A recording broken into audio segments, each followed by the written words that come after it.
People go. Your life has been out of control. You're confused. But don't worry. Your soul, it will get better. It's gotta get better. It will get better. It's gonna be better. It will get better.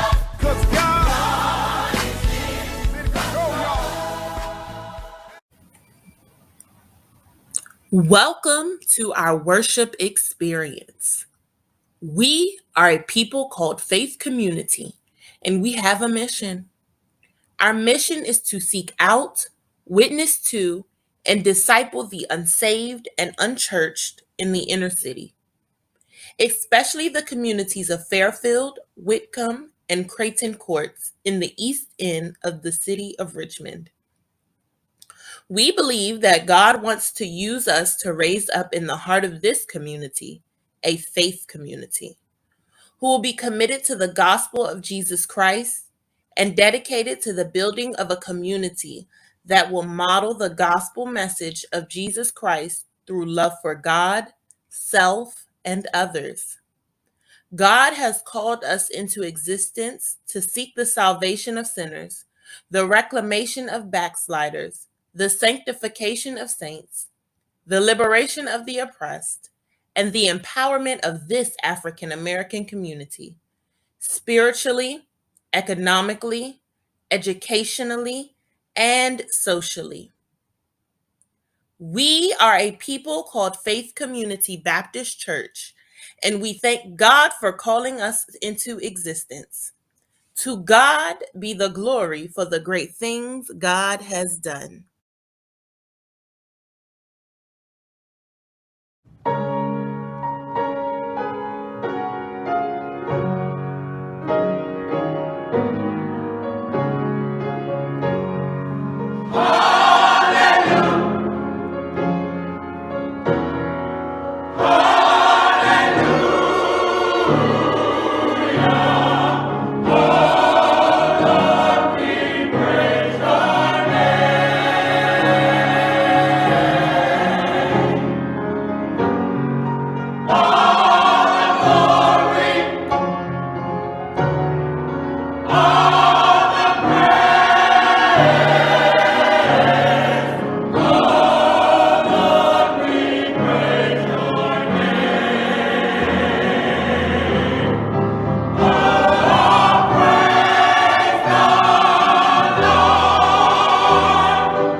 want you to release any expectations that you may have coming into this service.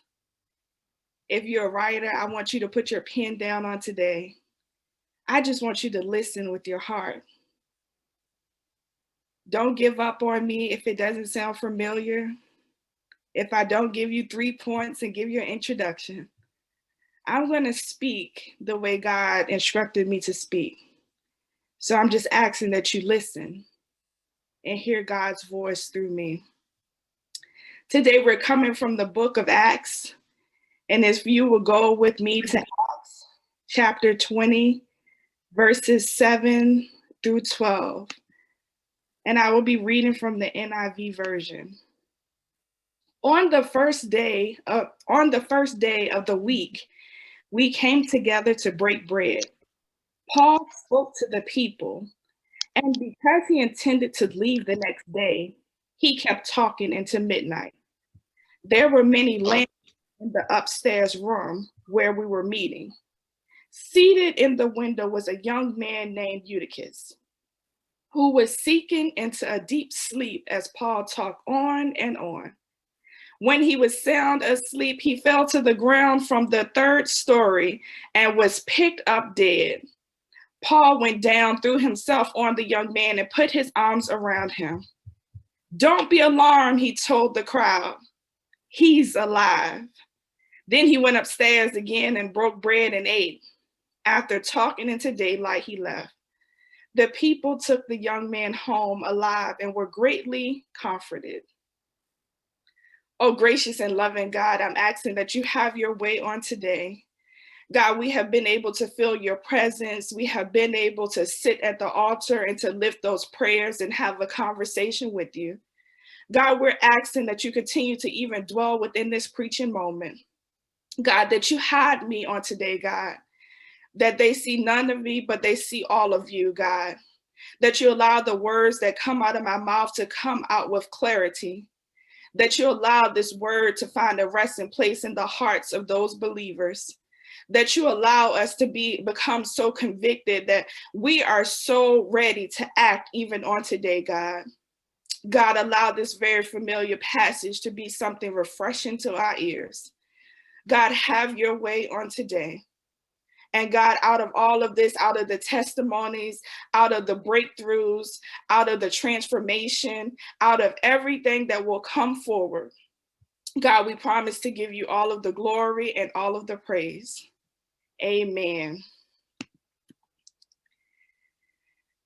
So, hello, my name is Eutychus, and I'm sure that you've heard of me before.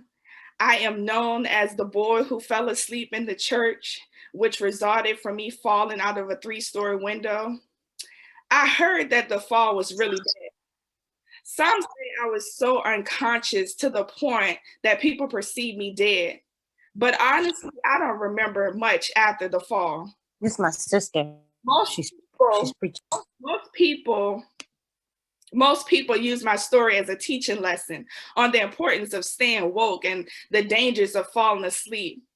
And I can see the relevance in that. I mean, especially with so much going on in the world and the importance of us knowing and being alert and aware and not drifting away from God. So I can see it. But for years, I sat back from afar and allowed people to share my story, to share their perception, and even condemn me for my actions. For years, I hid in shame because of the narrative of being the boy who slept in church, fell, died, and was revived. I carried the wounds from the fall even today. For years, I allowed the shame of falling asleep in such a moment to measure my level of worthiness and position in God's life. But I think it's time for me to take back the pen and tell my story. It's time for me to speak up and share how I truly want to be remembered. So today I decided to go back to the window where it all started and come and share my story. I remember this day like it was yesterday because for months it was flyers and tweets and social media posts circulating announcing the coming of such a revival by a well-known preacher. Everyone around was so excited to gather because for 14 months, the doors of the building had been closed due to a virus. Most people labeled this as the church coming back worship night. I can't remember the preacher's entire name, but I believe his first name was Paul.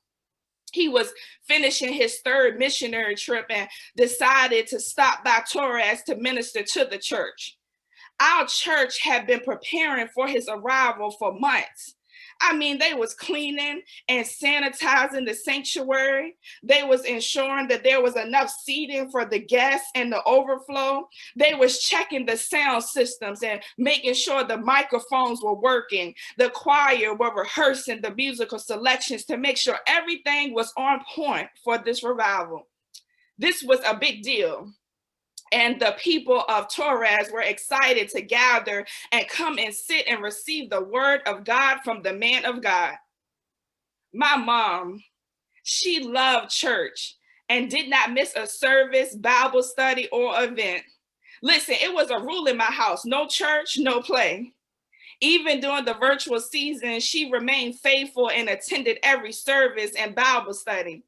But that night, if I'm honest, I wasn't in the mood for church. Honestly, I hadn't been in the mood for a church for a while. Something was missing when I entered into the building that I could not describe or shake. I had so much on my mind that I wanted to just stay at home, but I wasn't a fool. And I knew my mother, and I enjoyed my freedom and my social life. So I got up, got dressed, and went with my mom to church. Oh, but when we pulled up to the church, I mean, everyone was dressed in their Sunday best. Everyone greeted each other with a smile. They were admiring their outer appearance, saying, "Oh, you look good," proclaiming how much they missed each other since they haven't been able to gather. It was so many people, and everyone shared that same excitement in their eyes. Oh my God. The parking lot was a beast that night. Typically, we park in the main lot, but on this particular night, we parked in the overflow. It's crazy because after all of these years, with so much of this incident I do not recall, I remember precisely where we parked. I believe it was because as everyone rushed inside, there was a man sitting in the alley on a pile of trash bags looking onward to the church. And as people exit their cars, this man would say hello, but no one stopped and recognized or acknowledged him. Maybe they thought he was asking for money, or maybe they were afraid because it was getting dark. I'm not certain why no one stopped to speak to him. He was only saying hi. I was amazed at such a young age how this young man who appeared to have so little still carried the light and love of God. Even in his circumstance of not having, he still remained faithful to his call to be the light in the alleyway. And on the other hand, a church full of believers walked by and could not see the assignment for them in such a moment. Going inside for them became more important than the work outside. I think I remember this part so vaguely because I thought to myself how lonely he must be. I felt a strong urge to just go over and say hi and maybe even sit with him instead of going inside. But suddenly my mom yanked me and said, "Come on, we're late." Out of obedience, I did as my mother instructed, and we entered the church. As normal, the greeters greeted us and directed us to our seats. In our church, we filled the sanctuary, filling the front first and then the back. And unless you had a medical condition, you were not allowed to sit where you felt comfortable, but were directed. Surprisingly, the front of the church had filled up so fast that the greeters directed us to the right side of the sanctuary in the middle section. It was right near this window. We were the last to fill the row. So I asked my mom, "Can I sit at the end to stretch my legs?" But I really wanted to be near the window to stare off. On that particular night, there wasn't a lot of youth in attendance. I think it was probably maybe 5 of us, if I can say. although the numbers were low on this particular night, I was accustomed to not seeing many people my age in church anymore. It was as if they had too drifted off. The importance of the church was no longer important in their lives, and they have been able to be feed in a way without the church. But let me tell you, the church was packed with the older saints, and they were ready to be entertained. Oh, I meant to worship. As the service began, I started to calculate the amount of time before I could return home. See, our church services were normally ones I could predict. We had an order of worship, and most Sundays it was followed to the T. Honestly, I stopped expecting anything new to happen during Sunday worship, unless it was a special Sunday where we celebrate a milestone or recognize a body within the congregation. I could tell you the order of worship in my sleep. So I thought to myself, this service should be an hour and a half max, and then I can return back home in my free space and relax. But to my surprise, after an hour, he was still talking. I believe he was just on his greeting or introduction. Listen, the praise and worship went by so fast, I don't remember one song they sung. It's crazy because I remember when I first felt God, it was a feeling I could not describe to my mom or the deacons who asked me. It was the most embracing feeling of love, acceptance, and worth that I had never felt from anyone before. I think it was about 5 years before this incident where I experienced the presence of God in worship. On that day, all I can do is allow the tears to come down my face and walk to the altar and accept Jesus as my Lord and Savior. But over the years, that feeling started to fade, and I was not able to pinpoint the reason for the decrease. I knew something was missing because the feeling that I once felt, I no longer felt.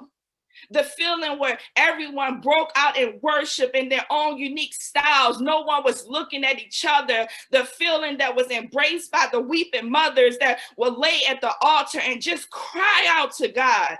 That feeling that was embraced by the singing of just praise and worship and admiration for God. That feeling where people would just start dancing, or it may just be the feeling where someone just sat in the chair and rocked in the presence of God. Oh, those were the days that I felt God the most. Honestly, even in those days as a young child, that presence of God was so strong in the church. It was so heavy that you could not deny it. Even if you were distracted on your phone, or even if you didn't want to be there, there was a presence that caused you to shift. It was a presence that directed you and took God's attention. There was a presence that required a response, even when you did not know what to give. Oh, I missed that feeling. But on that particular night, that feeling never arrived. After an hour, I must admit to you, I did start to drift off. I felt so out of place and disconnected to what was going on. My body was there, but my mind had drifted off to everything I had been wrestling with throughout the week. Before you knew it, I had slid over to the window, sat on the windowsill, and began to fall into a deep thought. Now, I told you a lot was going on, which is why I said I wanted to stay at home. Plus, going to church no longer felt as an outlet to release and be replenished, but just simply a gathering where we all remained the same. Earlier that day, while I was outside with my friends, we heard loud sirens and sounds, and before we knew it, it was like a bun rush of police cars, ambulance, and unmarked cars. And everyone just started to run towards the noise to see what was happening. Now, this was our normal, because within the last 2 weeks, the same sounds and the same cars arrived to yet another scene, which was later noticed as a homicide. But I followed my friends and ran towards the crowd, only to find my 15-year-old classmate laying on the ground with blood running down his head. I could see the bullet hole in his head. We were just in class together. We were just talking about this summer and how we would cut up and get in trouble. Now I had seen enough dead bodies, so the way he was positioned, his eyes and the amount of blood, I knew he was dead. And after standing there for a while, we eventually walked away. But what we had just experienced had become our normal. It was not trauma anymore. It was something that we were used to. You know, I never told my mom about this incident before church.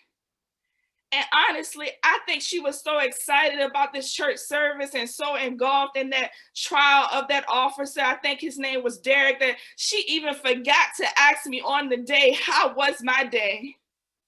Nevertheless, I was exhausted and a lot of thoughts were racing through my young mind. And recently I became so fearful and living because of the presence of just me being Black. My friends and I had started a bet to predict how long we would live and created a prize of who would reach 21. Every day it was something. And it seemed like I had no outlet. The church wasn't my outlet. My family wasn't my outlet. The school wasn't my outlet. The community wasn't my outlet. But I was expected to show up and do my best. But no one ever stopped to ask if I was okay or even how I was adjusting. Reflecting back, what's so interesting is that not one person noticed I left my seat and sat at the window. Everyone was so focused on the preacher that no one even noticed that I began to even drift off. Well, let me stop. Let me not say no one, because I could hear the whispers from two people that were pointing my way. But I was used to the whispers in the church. It seemed like there was a spirit of judgment that dwelled within the walls without even words being spoken. But seriously, not one deacon, not one minister, not one greeter, not one member stopped to come over and ask why I had left my seat and now sitting at the window. Now thinking back to that moment, I wonder, did they even see me? Was my presence even known? I continue to reflect on everything and how lonely and confused I felt in that moment, a tear began to drop down my face. My mind was all over the place. And I just remember the preacher kept going and going and going and did not pay attention to who was in the congregation and what was going on, just kept going. I remember the preacher saying, God is good. And I remember at one point he was instructing us to do things that we should do to live holy. But if I'm honest, his instructions seemed so foreign to me compared to my reality. You're not speaking to me, but you're speaking language that I do not understand. You're not connecting to who's in the audience that wants to be fed. I could not connect to the words flowing out of his mouth. Honestly, at that point, the outside became more appealing than the inside. On the outside, I saw people who resembled the people our Sunday school teacher would talk about that Jesus interacted with. I saw a woman that was carrying a child appearing to be in a state of panic. I saw a man in the alley that was talking to himself who appeared to be overtaken by spirits and confused. I saw another man wandering to see, looking for sight, wanting to see what life truly has to offer him. I saw a crowd of people that was scuffling through the trash bins trying to find their next meal. I saw so much potential on the outside than what was in the inside. So honestly, I fell into a deep sleep, thinking about how and what God was saying to me in the moment. And the next moment I remember is waking up to a preacher laying his hands on me, and members of the church who were in attendance around me just praying and crying.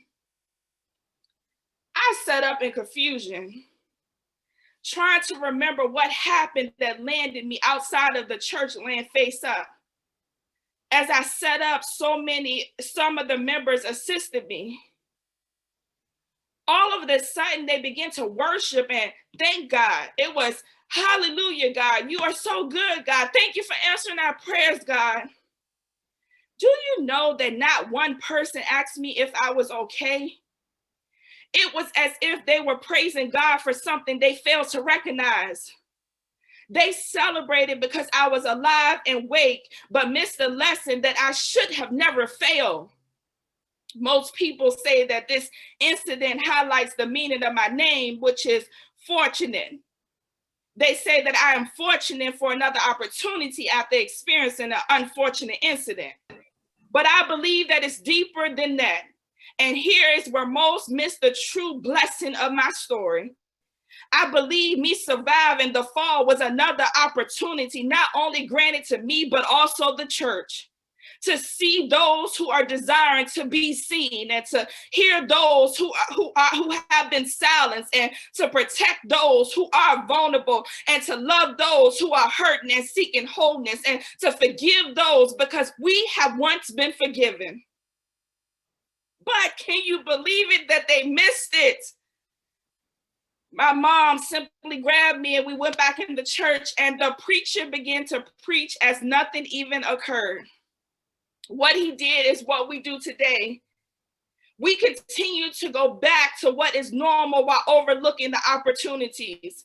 We celebrate after the recovery or healing, but do not stop to recognize the missed opportunity before such occurred. We have become a body of people that are reactive instead of proactive. We need something to happen in order for us to act, instead of us just using the discernment and the wisdom and the knowledge and the sight that God has given us to see that there is work to be done before the fall. See, this is why I wanted to come and tell my story. I'm not the boy who just went to sleep in church and fell. I am the boy that the church had forgotten. I am like many who find comfort at the window instead of finding comfort amongst the believers. I am one who was searching on that day, attempting to process death and life, sadness and happiness, light and dark. I am the one who knows God and understands the power and importance of staying alert. I am the one who walked in that night heavy and seeking a way to release, to be healed, but had to fall in order to receive it.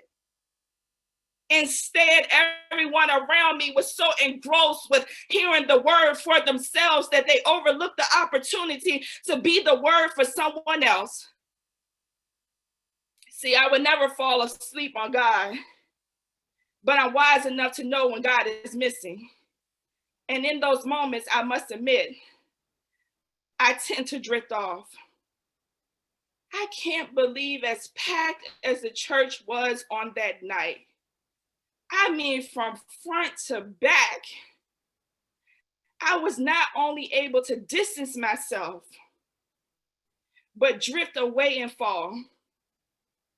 Everyone claims to be woke, but what I realized in my short time of living is that we can become so woke that we miss what's already in our presence. On that night, I was missed. And I am committed to sharing my story for many others who remain at the window because what's on the outside seems more appealing than the inside. So let me ask you, who's at your window in your house, at your job, in your church, within your community? Who is God directing your attention to on this day to prevent another fall? Who have we overlooked as a body, as the church? Although their physical presence is known, but we have overlooked them because we're so focused on ourselves. What voices have we silenced because we would rather hear the noise of what sounds familiar? How much longer will we return back into the building the same after receiving God's grace and mercy to do it differently? Who's at your window on today? My beloved, I came to share my story to simply say that we cannot afford to continue to allow people to fall when God has given us the power and wisdom to prevent the fall. We cannot continue to be so engrossed in ourselves and the needs of what we need that we miss the needs of the community that God has called us to do. We are called to prevent the fall. We are called to hear the voices. We are called to see them. We are called to go to those that do not feel love. We are called to bring those that the world has outcast. God is saying, go to the window today and do an inventory, because there's someone for all of us to help. And you may be saying, I'm tired. I have so much going on. I have issues even within myself. Listen, if I'm honest, I will be at the window and only 5 seconds from falling. But let me tell you about just how good and great God is that God does not specialize in mediocre stuff. God does not specialize in doing stuff that we can see. God's greatest work is things that we cannot envision, but things that we are obedient to listen to the Spirit and move forward. So God's specialty is that you will still be able to use in the midst of you still needing help. Is that even when you feel as though you're at the window, you can still pull someone back from falling. The greatest testimonies is that you can say, when I felt like I could not do it, it was because the grace of God, it was because the love of God, the strength of God, it was because of God that I was still able to do the work that I was called to do. Church, we have so many that are sitting at the window. And unfortunately, we have so many that have fallen from the window. But God is calling all of us today. We cannot continue to do things the same. It's no reason that boy sat in the church and not one person came over to see about him. And if we're honest, if we were sitting there on that day, we too probably would have been so engrossed in what we came for that the attention of the boy wouldn't have crossed our mind until he fell. So on today, I challenge each and every one of you to take the commitment that God once gave you, the commitment where God met you on that road when you felt as though life was too unbearable. The commitment that God says is that if you come to me and make room, I promise I will be there for you. I will offer you transformation, love, grace, and mercy. I will give you a new life. Who is God calling you today to introduce a new life to?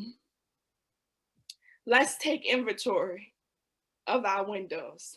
Amen and amen. God, we just thank you for this word, God. Oh, hallelujah, God. We just thank you for this word.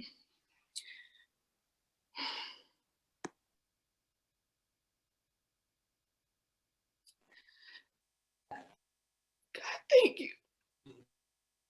But God, please forgive us. So many people have fallen. God, forgive us. God, forgive us. We are filled with so much power, but yet we continue to walk around as if we're powerless. God, forgive us. You have forgiven us, but yet we continue to turn our backs on those who are seeking forgiveness. God, forgive us. You show us what love is, but we refuse to love. God, forgive us on today. God, forgive us for every person that has fallen on our watch. God, forgive us that we continue to return back to normal. God, forgive us that we have forgotten what your presence feels like. God, forgive us that we don't create a space for you to dwell within. God, forgive us on today, God. God, there's so many lives that has been lost because we continue to gather with no impact, God. So God, forgive us, God. God, we ask that you disrupt anything on today, that you disrupt any personal agendas, that you disrupt any ill feelings, that you disrupt any attacks, that you disrupt it, God, and release us on today, God. God, release us so that we can understand that you created us to be in community on today, God. God, forgive us, but give us another chance. Give us another chance to survey the windows of our homes, our communities, our jobs, and wherever we may enter. God, give us another chance to see those that are desired to be seen, to hear those that we continue to silence, to help those that need help, to love on those that feel unworthy. God, give us another chance on today. God, we thank you for this word, and we thank you for the actions that will be produced because of this word. And we say, God, we give you all of the glory, all of the praise, and let's say amen together. Amen.